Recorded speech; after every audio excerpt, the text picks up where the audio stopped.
Hey everyone, welcome back to my channel nursing honesty. So आज हम oncology start कर रहे हैं। ऑन्कोलॉजी, ठीक है, ये क्या होता है? एक मेडिकल साइंस की एक ब्रांच है जो कि कैंसर के साथ डील करती है। ठीक है, a branch of medical science that deals with cancer. Okay, cancer day कब मनाया जाता है? 4 फैब को।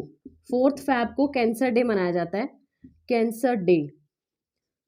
और फादर ऑफ ऑन्कोलॉजी है B J Kennedy, father of oncology. Note down कर लीजिएगा, बीजे कैनेडी। ठीक है, ये है फादर ऑफ ऑन्कोलॉजी। आज की इस वीडियो में हम कुछ टर्मिनोलॉजी स्टडी करेंगे रिगार्डिंग ऑन्कोलॉजी। सो फर्स्ट है ट्यूमर। एक कोई भी हार्ट टिश्यू ग्रोथ हो जाती है, हार्ट टिश्यू की कलेक्शन हो जाती है जो कि एबनॉर्मल है। एबनॉर्मल कैसे है? देखिए, जो भी टिश्यू की ग्रोथ हो रही है, सेल्स की ग्रोथ हो रही है, वो एक नॉर्मल और सेम पैटर्न में होती है, सेम साइज में होती है। ठीक है, जैसे ये देखिए सेल्स आपको नजर आ रहे हैं और इनके अंदर क्या होता है? न्यूक्लियस होता है। सेल्स के अंदर क्या होता है? न्यूक्लियस होता है। सो अब ये एक नॉर्मल पैटर्न में ग्रोथ हो रही है, तो इसे हम ट्यूमर नहीं बोल सकते। ठीक है, अब यहाँ पर क्या हो रहा है? एबनॉर्मल हार्ट टिश्यू कलेक्शन हो रही है, एबनॉर्मल ग्रोथ हो रही है। मतलब फर्दर ये ग्रोथ कैसी हो जाएगी? इस तरीके से, मतलब एबनॉर्मल तरीके से सेल्स जो है वो ग्रो करना स्टार्ट कर देंगे। इसे हम बोलते हैं ट्यूमर। अब ये ट्यूमर बिनाइन भी हो सकता है, मेलिग्नेंट भी हो सकता है। मतलब अब ये जो ग्रोथ हो रही है ये बिनाइन भी हो सकती है, मेलिग्नेंट मतलब कैंसर वाली ग्रोथ, मेलिग्नेंट मतलब कैंसरस ग्रोथ, कैंसरस ग्रोथ। अब हम कैसे पहचान पाएंगे कि ग्रोथ बिनाइन हो रही है या मेलिग्नेंट हो रही है? देखो, जो बिनाइन वाली ग्रोथ है ना, वो कैप्सूल के अंदर होती है, एनकैप्सुलेटेड। क्या लिखेंगे हम इसे? एनकैप्सुलेटेड। मतलब एक कैप्सूल के अंदर, यहाँ पर ही एक्स्ट्रा जो भी ग्रोथ हो रही है वो एक कैप्सूल के अंदर होगी। ठीक है, और जो मेलिग्नेंट वाली ग्रोथ है वो अनकैप्सुलेटेड ग्रोथ होती है, अनकैप्सुलेटेड। मतलब ये ग्रोथ कहीं भी जा सकती है, मतलब ये कैप्सुलेटेड नहीं है, इस तरीके से कोई भी ग्रोथ हो रही है। ठीक है, अब ये इसके सराउंडिंग कोई भी कैप्सूल प्रेजेंट नहीं है, ये कैप्सुलेटेड ग्रोथ है। मतलब एक कैप्सूल के अंदर ही ये ग्रोथ होगी एबनॉर्मल पैटर्न में। और ये कैसी ग्रोथ है? अनकैप्सुलेटेड ग्रोथ है, ये मेलिग्नेंट ग्रोथ है। तो ट्यूमर का मतलब होता है ऐसा कोई भी हार्ट टिश्यू का कलेक्शन हो जाना जिसकी ग्रोथ एबनॉर्मली हो रही है, और फर्दर हमें ये चेक करना है कि ये ग्रोथ बिनाइन है या फिर मेलिग्नेंट है। ओके, नेक्स्ट है नियोप्लाज्म। नियो का मतलब होता है new, new growth of tissue.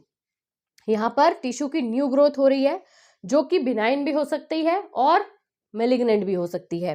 Neoplasia. ठीक है, नियोप्लेजिया का क्या मतलब होता है?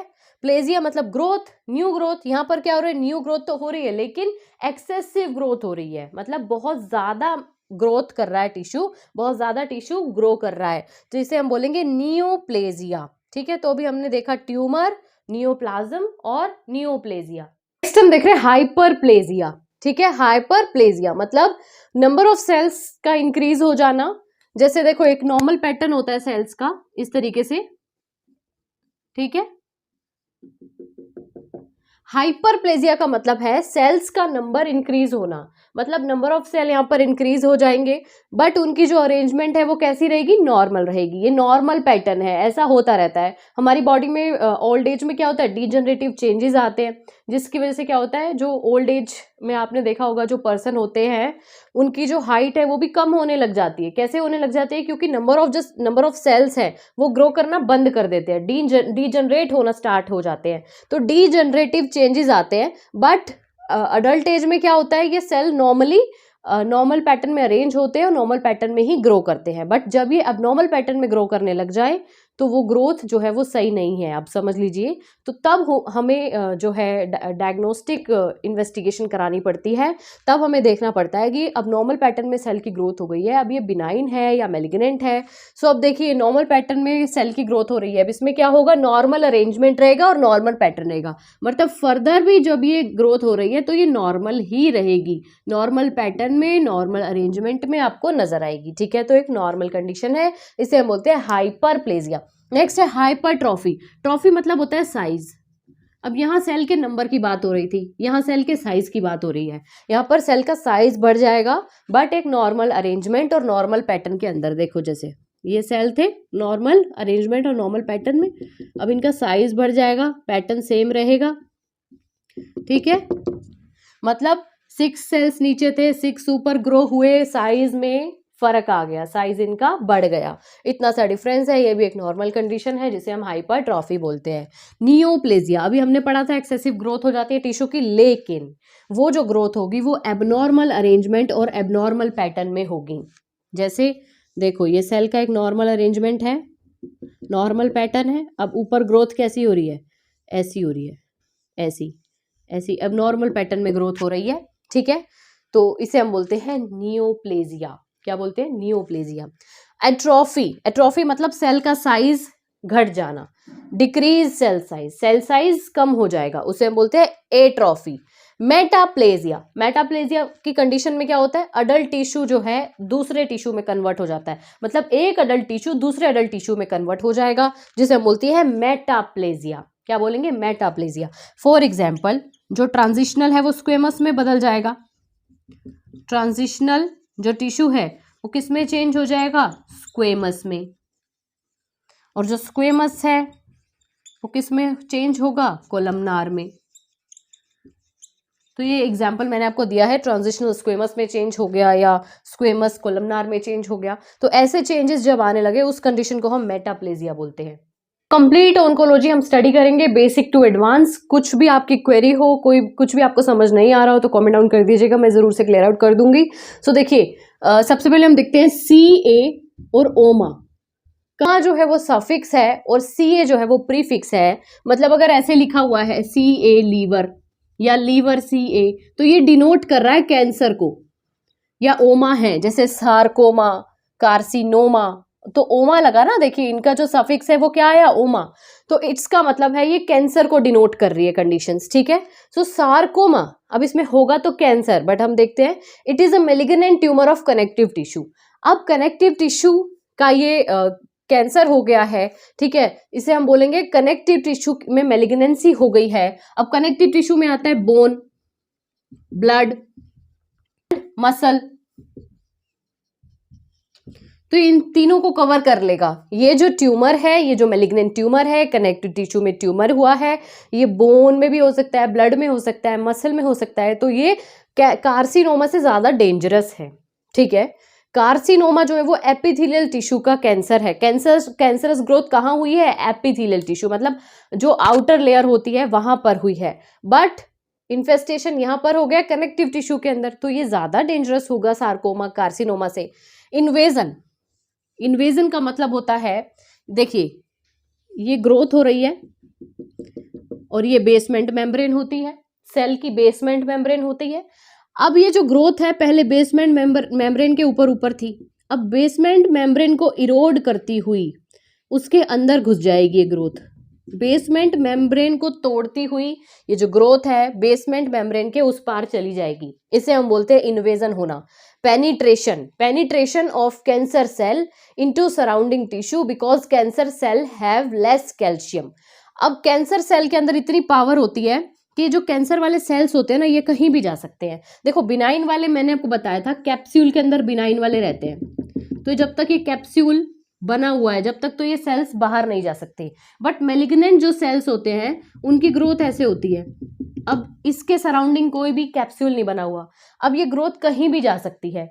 प्लस इसके अंदर कैल्शियम भी कम है, कैल्शियम कम है इसका मतलब है इनके अंदर बाइंडिंग कैपेसिटी कम है, मतलब एक साथ जुड़कर नहीं रह सकते, ये जो सेल्स है एक साथ जुड़कर नहीं रह सकते, इनके में क्या है, बाइंडिंग कैपेसिटी इनके अंदर कम है, less binding capacity, binding capacity इनकी कम है, तो ये कहीं पर भी इन्वेड कर सकते हैं, ठीक है। तो ये इनका इन्वेजन हो रहा है, बाइंडिंग कैपेसिटी कम है और नॉर्मल सेल्स से 40% कम रहती है इनके अंदर बाइंडिंग कैपेसिटी। नॉर्मल सेल्स के अंदर जितनी बाइंडिंग कैपेसिटी होती है, कैंसर सेल में नॉर्मल जो कैपेसिटी है वो 40% कम देखने को मिलती है। तो ये सेल कहीं पर भी ग्रो कर सकते हैं, कहीं पर भी मूव कर सकते हैं, क्योंकि बाइंड होकर तो एक साथ नहीं रह सकते, तो कहीं पर भी मूव करेंगे, ऑल डायरेक्शंस में कहीं पर भी मूव करेंगे ये, ठीक है।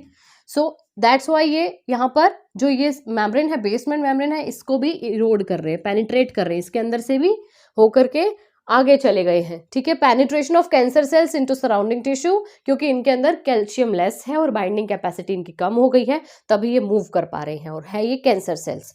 ओके, डिस्प्लेजिया की बात आती है। डिस्प्लेजिया का मतलब होता है जो सेल्स हैं उनकी शेप के अंदर चेंज आना, साइज के अंदर चेंज आना और फंक्शंस के अंदर भी चेंज आना।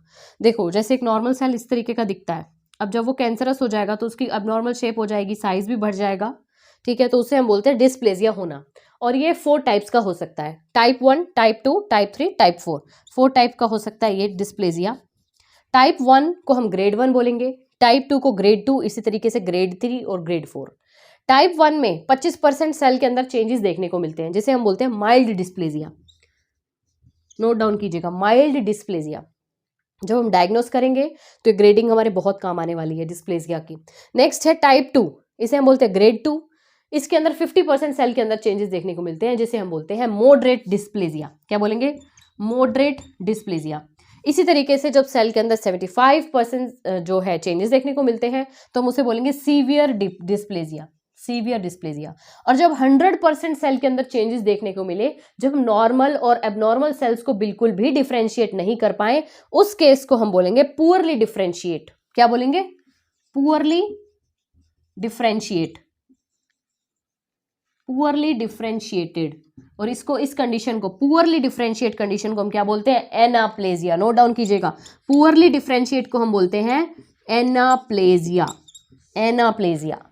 तो अभी हमने देखा टाइप 4 तक dysplasia, type 1, type 2, type 3, type 4 dysplasia हमने देखा, mild, moderate, severe and poorly differentiated. Poorly differentiated को हम क्या बोल रहे थे? एनाप्लेजिया बोल रहे थे। तो देखिए, ये हमारी बेसमेंट मेम्ब्रेन है, इसके ऊपर नॉर्मल अरेंजमेंट में सेल्स आपको नजर आ रहे हैं, तो इस कंडीशन को हम क्या बोलते हैं? Mild dysplasia. माइल्ड डिस्प्लेजिया हो रहा है, फिर उसके बाद मॉडरेट होने लगेगा, ये क्या हुआ? मॉडरेट डिस्प्लेजिया हुआ, थोड़ा सा सेल की शेप में चेंज आया, मॉडरेट डिस्प्लेजिया हुआ। उसके बाद सीवियर डिस्प्लेजिया हुआ और उसके बाद पुअरली डिफरेंशिएटेड। मतलब इस कंडीशन में तो हम इसको डिफरेंशिएट भी नहीं कर पा रहे हैं, और इसी फेज में हम इसको बोलेंगे एनाप्लेजिया, एनाप्लेजिया। अब यहां पर एक बात निकल के आती है जो कि है कार्सिनोमा इन सीटू। अब कार्सिनोमा इन सीटू क्या होता है ये देखिए, कार्सिनोमा इन सीटू, इसे हम बोलते हैं pre cancerous condition, pre cancerous condition, मतलब कैंसर होने से पहले वाली कंडीशन, इसे हम बोलते हैं प्री कैंसरस कंडीशन। इसके अंदर क्या होता है देखिए, 3 इसके अंदर मेन आपको फीचर्स देखने को मिलेंगे, जिसके अंदर बेसमेंट मेम्ब्रेन जो है वो इंटैक्ट रहेगी, बेसमेंट मेम्ब्रेन क्या रहेगी? इंटैक्ट।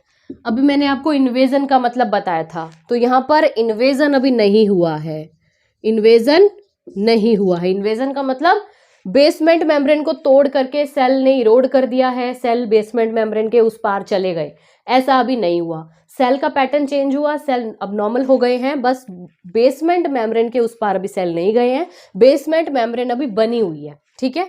नेक्स्ट है, इसके अंदर हमें साइटोलॉजिकल चेंजेस देखने को मिलेंगे और हिस्टोलॉजिकल चेंजेस देखने को नहीं मिलेंगे। Histological, histological changes, cytological changes, cytological changes यहाँ पर प्रेजेंट है, हिस्टोलॉजिकल चेंजेस एब्सेंट है। साइटोलॉजिकल चेंजेस का मतलब सेल के अंदर चेंज आना, सेल के अंदर तो चेंज आ ही गया है, एबनॉर्मल पैटर्न में सेल बन रहे हैं, बट अभी बेसमेंट मेम्ब्रेन बनी हुई है वैसे ही। हिस्टोलॉजिकल मतलब टिश्यू के अंदर अभी कोई भी चेंज हमें देखने को नहीं मिला है, तो इसे हम बोलते हैं carcinoma in situ, pre cancerous condition होती है ये, ठीक है। अब आता है एनाप्लेजिया। अब एनाप्लेजिया को हम देखेंगे। एनाप्लेजिया का मतलब है grade 4, grade 4 dysplasia, grade 4 dysplasia कोई तो हम एनाप्लेजिया बोल रहे हैं। और इसमें सेल्स कैसे होते हैं? पुअरली डिफरेंशिएटेड होते हैं, पुअरली डिफरेंशिएटेड। ये पुअरली डिफरेंशिएटेड आपको दिख रही है, ये कंडीशन होती है एनाप्लेजिया। सो एनाप्लेजिया अभी हमने देखा। कार्सिनोमा इन सीटू को हम CIS से डिनोट करते हैं, CIS। जब हम TNM क्लासिफिकेशन स्टडी करेंगे उसमें भी आएगा इन सीटू, इन सीटू को डिनोट करेंगे IS से, IS। जैसे tumour in situ, T denote कर रहे हैं, T हम ट्यूमर के लिए डिनोट करते हैं, ठीक है। तो IS लगाया, इसका मतलब ट्यूमर इन सीटू, मतलब बेसमेंट मेम्ब्रेन अभी इंटैक्ट बनी हुई है बट ट्यूमर बन चुका है, ठीक है। सो आई होप आपको यहाँ तक का टॉपिक क्लियर हो गया होगा, एनाप्लेजिया भी आपको क्लियर हो गया होगा। अगर हम कार्सिनोमा इन सीटू वाली कंडीशन को नहीं ट्रीट करते तो ये प्री कैंसरस कंडीशन कैंसर में कन्वर्ट हो सकती है। फॉर एग्जाम्पल पेप्टिक अल्सर हुआ पेशेंट को क्या हुआ, पेप्टिक अल्सर हुआ, हमने इसको ट्रीट नहीं करा, ये अनट्रीटेड रहा, तो फर्दर क्या हो सकता है, स्टमक का कैंसर हो सकता है। मैंने आपको बताया था CA और ओमा कैंसर को डिनोट करने के लिए हम लगाते हैं, तो CA मतलब कैंसर और स्टमक का कैंसर हो सकता है। तो आज के लिए इतनी टर्मिनोलॉजी आपके लिए बहुत है, क्योंकि ऑन्कोलॉजी आप एकदम से एक दिन में हजम नहीं कर पाओगे। सो आई होप आपको यहाँ तक का टॉपिक क्लियर हो गया होगा। कोई भी क्वेरीज हो तो मुझे कमेंट कर दीजिएगा, और वीडियो अच्छी लगे तो वीडियो को लाइक कर देना, चैनल को सब्सक्राइब करना, बेल आइकन को प्रेस करना नोटिफिकेशंस के लिए। Thanks for watching.